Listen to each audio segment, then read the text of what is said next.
اعوذ بالله من الشیطان الرجیم. پناه میبرم به خداوند از شیطانی رانده شده.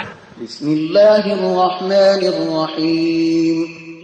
به نام خداوند بی اندازه مهربان نهایت بارحم.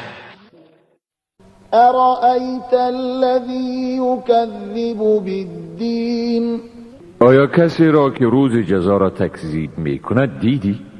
فذلك الذی یدع الیتیم ولا یحض علی طعام المسکین. این همان کسی است که یتیم را با اهانت میراند و به طعام دادن به محتاج تشویق نمی کند.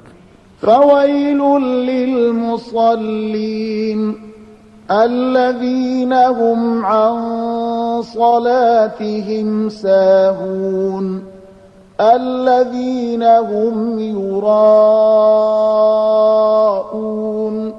ویمنعون الماعون.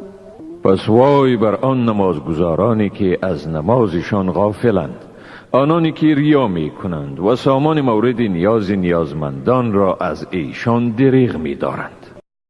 صدق الله العظیم. خداوند راستگوی بزرگ است.